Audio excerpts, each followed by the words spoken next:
Good morning, Grab Boys. We're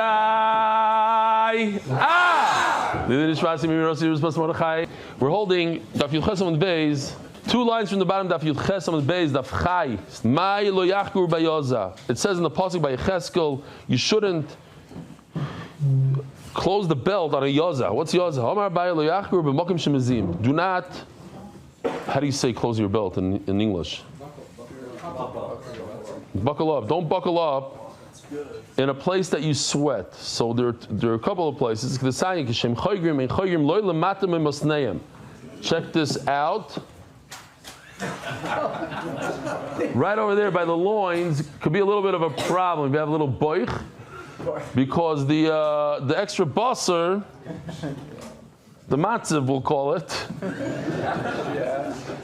because it folds over there, it causes some sweat to go on, and you don't want the avnate, you don't want the belt to sweat. Another thing, here we go. You know those guys that wear their pants really or their trousers really high up? So they used to have it in the time of the Beis Hamikdash also. You shouldn't put the belt up there. Why? Because your arm goes against it, and that heat causes a person to sweat, extra sweat on the belt. Ella, so where do you wear the belt? Keneged atzila yedayim, right by the elbow. The bottom of the elbow, you put your hand down, that's where it should be. Daf Yutes Amud Aleph on top. Omar Ravashi, Omar li Huna bar Nasan. I love this story. Huna bar Nasan was the Rosh Golus. He was the head of Klal Yisrael.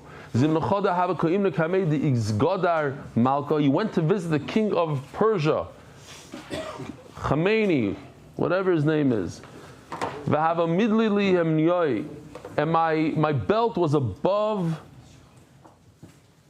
where it was supposed to be. It was higher up. So he comes over to me, the king, and he yanks it down. He pulls it down. He rearranges my clothing. And he says, this is things that I always thought it was logic. In other words, to be presentable, we're representing Klal Yisrael, so you represent yourself. It doesn't mean you have to wear Gucci or whatever it is, but clean clothing, not torn, not dirty. The Gemara always talks about Talmud Chacham sheyesh li revav al bigdai, what it means exactly, but according to the simple pshat of you shouldn't have a stain. It's chayiv misa if he has a stain. You represent. You don't go around with dirty clothing, dirty hats. The king tells him, Amleches koyhana v'goy kadosh. About you the kohen, you're the kingdom of kohanim, you're goy kadosh, you're a nation of holiness. You gotta represent. You gotta look menschlich. So I went to Ameimer and I told him, says the Rosh Golus, I went to Ameimer, I told him the story. The king readjusted my belt. He says, Tanan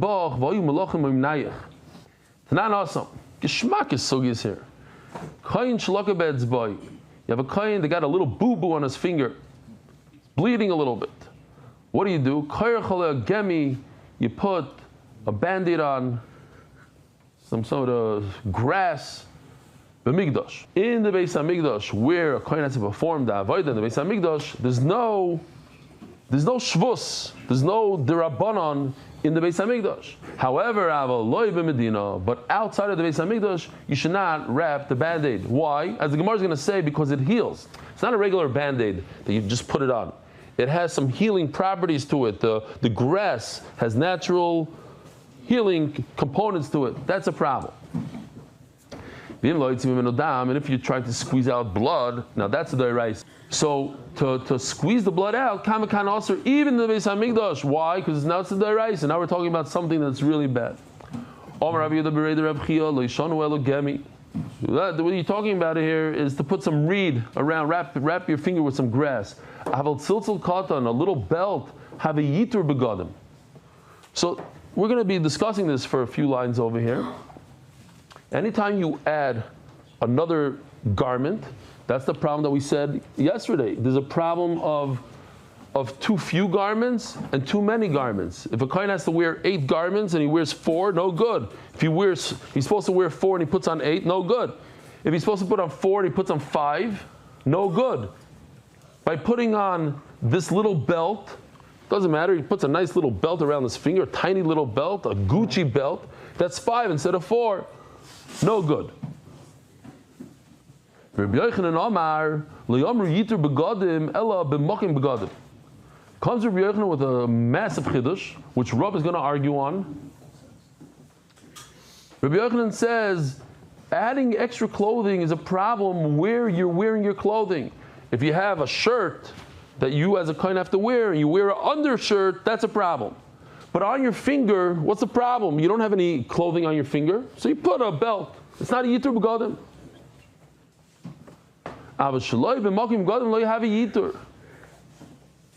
If it's not a place that you wear clothing for a kohen, it's not considered extra clothing.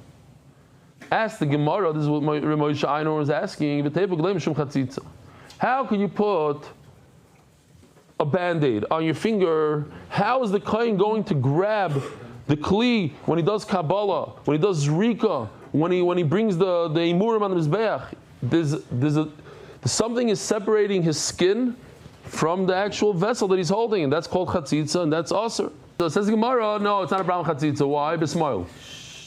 He got his little boo-boo on his left hand. Or even on his right hand, he put the band-aid on a place that he's not going to touch the kli. He touches the kli with the front of his head, not the back. So he put it over here, and that's not the problem. Now this comes to argue on Rava. Rava says, in the name of Rav Chizda, his father-in-law, that even one thread, sometimes nima's a hair, a thread, it's the same thing. The point is, a very thin something, if it's where your clothing are, if you're wearing a shirt as a kohen, and there's one thread, one hair that's detached in between you, your body, and the clothing, chaytzetzes is a problem of chatzitza.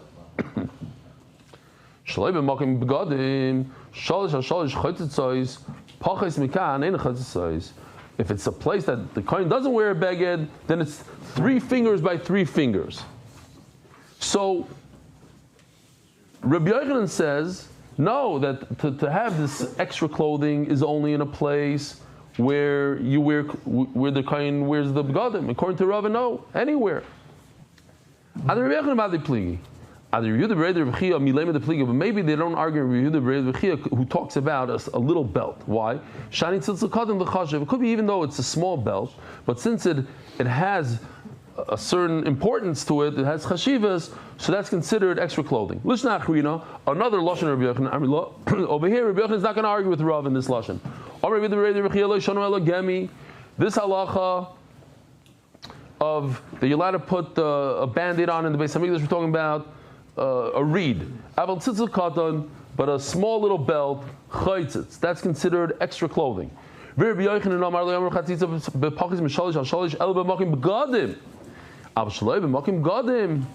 in a place that there's no kohanik begadim, shalish chaytzitzos, then 3 by 3 causes the chatzitza. Pagis mikan any chaytzitz.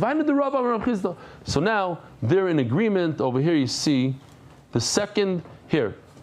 Shaloi b'makim begadim. If on the left bottom you see if there's a 3 by 3 that's not in a place of kohanik begadim, according to the second Rabbi Yochanan, it's chaytzitz. According to the first Rabbi Yochanan, it's okay. It says Gemara Leiba pligada the review the Reb Chia. Are they arguing on this halacha of the small little belt? Shani tzilz the chashiv, since it's there for it's a beauty, it's to beautify. So even a small little belt, maybe everybody agrees that's problematic. Ask the Gemara, Rabbi Yochanan, my iri gemi. Why are you telling me that this reed band-aid is not a chatzitza l'shmin tzilz katan? He should say that even a small, say a chiddush, a belt, even something a chashav, doesn't cause a chatzitza. Says the Gemara, Milsaga, tells us another chiddush. The gemi masay, that you should know that this type of reed, using it as a band-aid on Shabbos is problematic because it has healing properties, and that's also on Shabbos if it's not in the Beis Hamikdash. But in the Beis Hamikdash, we said it's not a problem, it's only the Rabbanon, and they weren't goys with the Rabbanons. By Rava, here we go. A bunch of interesting questions, like 7, 8 questions.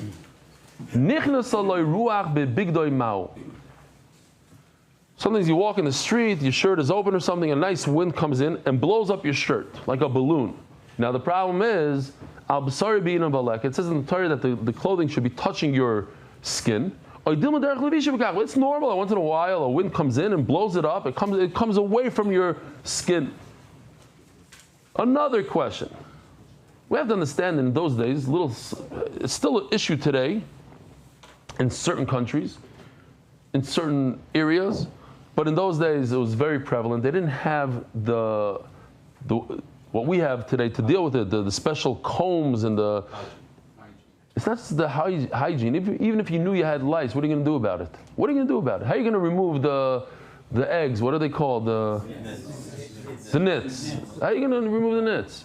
I don't even know if they were aware that there were nits. You know, they thought it was like it just showed up. Spontaneous, yeah. That from one Gemara it seems like that. But Akol Panim, we have devices. These combs take it out.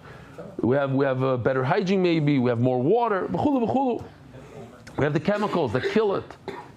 We live in a different generation. Kino Maushatach. So what if the kohen has a louse? Is that considered chatzitza? Says Gemara, if the thing is dead, the vadi chayitza. That's certainly it makes a chatzitza. Interposes. How's the arts will call it? The clothing is not touching the basar on that tiny little area. It's unbelievable. Chayamai. What about a live louse? Mi amrin kivin the asav azla. It comes and goes. Revisahi v'loy chayitza. This is how it lives. It's normal for human beings to have certain things growing on their body, whether they know about it, they don't know about it. They have different bacteria, different who knows what. Some are larger, some are smaller, some are microscopic, some are a little larger than microscopic. It's normal. This is life. So maybe it's not chatzit. So idilma keeping the kapid Allah chayitza. No, but no normal human being is okay with it.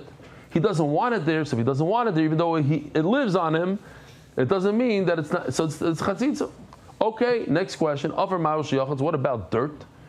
Offer vadi chayitza. A bunch of mud is a chatzitza. Avak offer ma. What about the dust? The dust of the dirt. Beis hashechi ma'ush yachutz.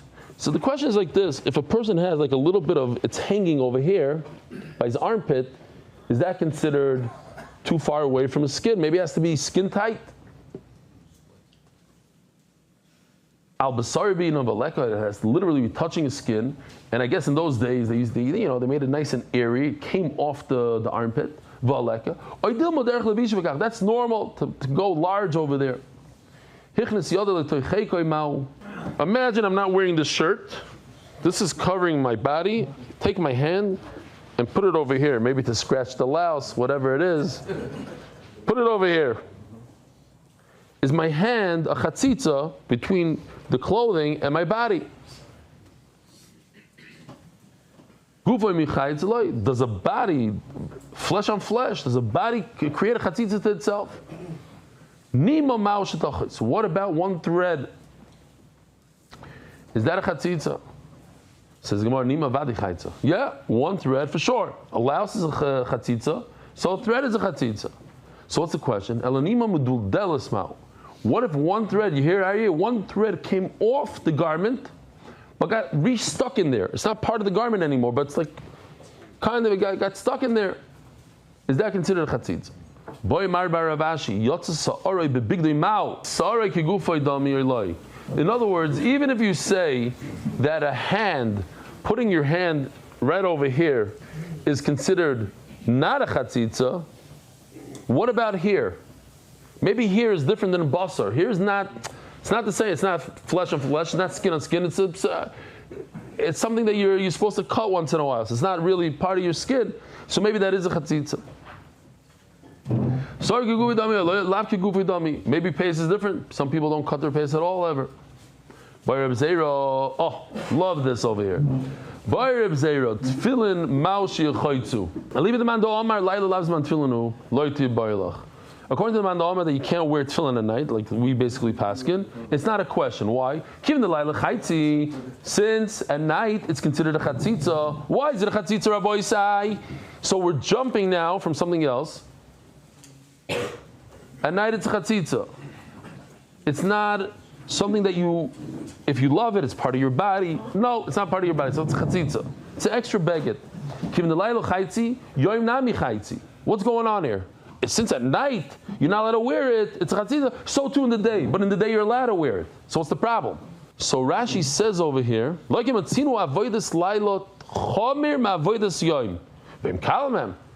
comes out, it's an interesting svar, Rashi says, if you'd say at night it's also to wear, but in the day you're allowed to wear, that comes out that nighttime is more severe than daytime. And we know it's not true. Okay, that's one thing.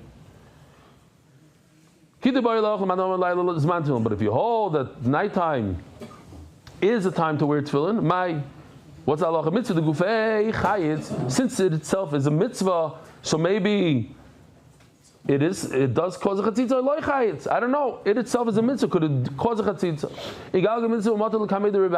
This thing came to Rebami. We have a Shulchan Aruch. We have a halacha mefureshes that says tefillin chayitz. Tefillin is a chatzitza. A kohen should not wear tefillin while performing the avodah. Meisvei. A kohen babi dasan. The kohen performing the avodah in the Beis Hamikdash. Ulevim v'duchanon, and a Levi duchaning on the duchan, on the stage. V'Yisrael b'mamadon, and the Yisrael standing there watching the carbon tamid. Turim minat tefilo minat tefillin. They don't have to say Shmoneh Esrei. They don't have to daven Shmoneh Esrei, and they don't have to wear tefillin. Why don't they have to wear tefillin? Oisik be mitzvah. Potter minat mitzvah. Look what Rashi says over in purple. Turim minat tefilo. Why? He says in parentheses, Shein yicholim lechaven. It's hard to be mechaven davening while you have to do you have to watch the maimad. So it says the Gemara, my love, it says, just as you potter from tefillin, but if you want to put it on, it's not a problem. Chatzitza, no, it's a problem. So Yehachi Pturim, Asur, the wording is wrong. It shouldn't say you don't have to. It should say it's also for you to put on tefillin. Why? Because it's chatzitza. Says the Gemara, you're right. Yisrael, it's not also for him to put it on. He doesn't have to put it on because there's no chatzitza by Yisrael. He's just potter. Obviously, he's a potter. So it says potter. You're right. The good lashon for a kohen should have been aser, but he uses the other lashon of potter because it fits in with all three. As the Gemara, if you do wear the tefillin, it doesn't cause a real chatzitza. Over here now we're switching a little bit from extra clothing, that tefillin is extra clothing, or tziltzil katan is extra clothing, all these extra clothing.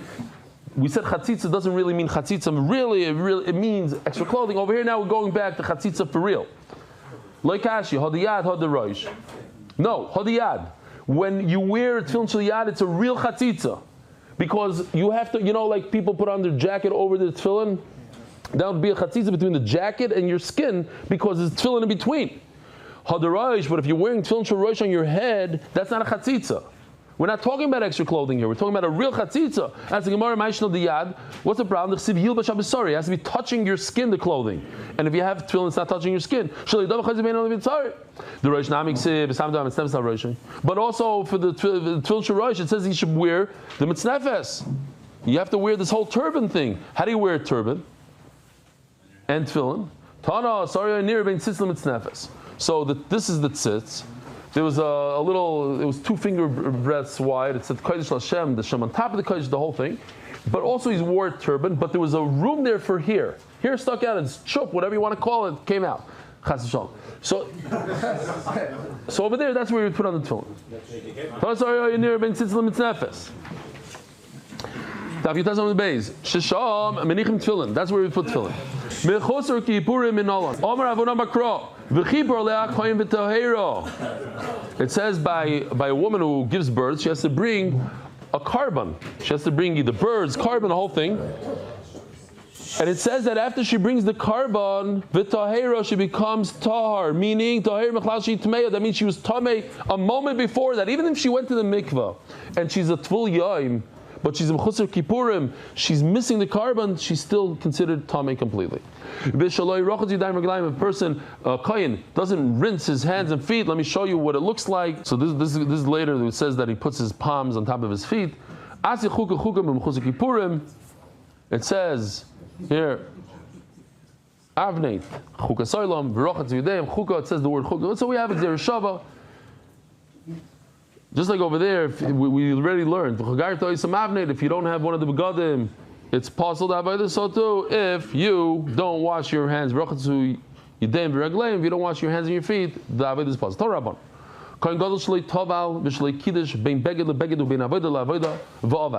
It went like this. Rabbi say on Yom Kippur, the Kohen Gadol would go into the mikveh 5 times. In between wearing the big day zav and the big day lavan, every time he had to change of clothing, he had to go to the mikveh. But before he went to the mikveh, he would wash his hands and his feet before and after. So that was 10 times. 5 times in the mikveh, and every time he went to the mikveh, once before he go to the kiyur, wash his hands and feet. Go to mikveh, once after, wash hands and feet. We'll see a machlokes later on exactly how. 10 times kiyur, 5 times mikveh on Yom Kippur. A lot of work. What if he misses one? Kosher. Holding like 8 lines from the top. And if he didn't do it the first time of the day, no good. Avidas psula, that's every day. If a guy comes to the base, they should do the avodah without going to the mikveh, apostle. The Ravasi asked him a bomb question. It's a deraisa to go to the mikveh 5 times. Just like we just said a second ago, it says chukah, means it's mamish ma'akev. You have to do it. By going to the mikveh 5 times, it also says chukah. Liakfu, why do you tell me that if he misses one in the middle of Yom Kippur, it's not the end of the world? It is the end of the world.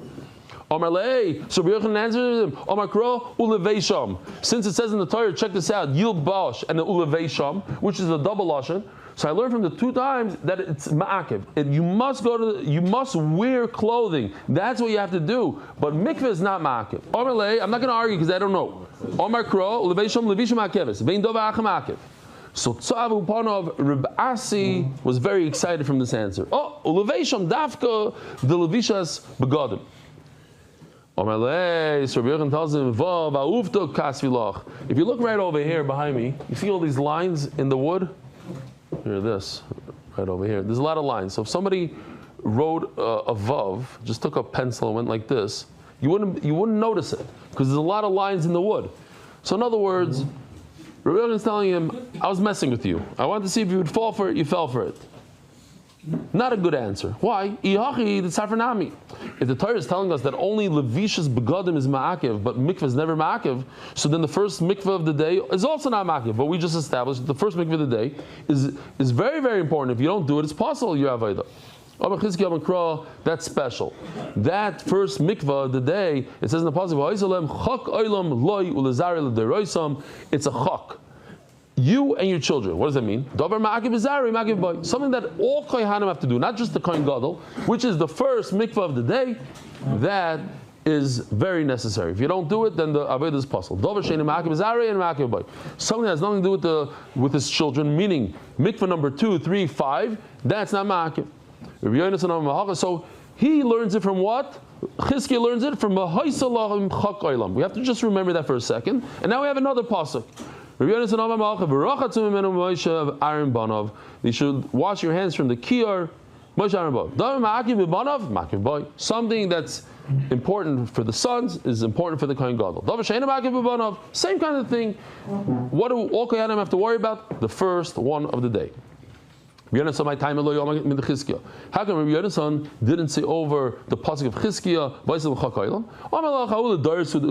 That's a pasuk that's telling you that all generations have to worry about the mikvah the first time. And how come Chizkiah didn't learn from Moshe? That's teaching us another halacha. I was a caterer, so I was very into this. This is the best picture I was able to find. You know when you do these chasanas in a non-Jewish hall, so you don't have the sinks, so they put a bunch of water in these urns, you know, and you're always that guy that doesn't have that, you know, you have to tip it into the cup. That doesn't work. Anytime you have to tip the kiyar, you cannot wash from something like that. Why? You have to have enough water for 4 people. Sheba lekadosh arbo kehanim mimenu emikachim boy.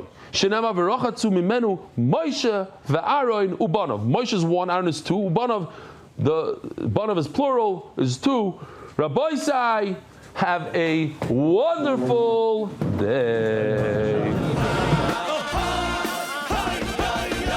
Merit the schus of spreading Torah throughout the world. Sponsor a shir today. MDYsponsor.com or sponsor at MDYDAF.com.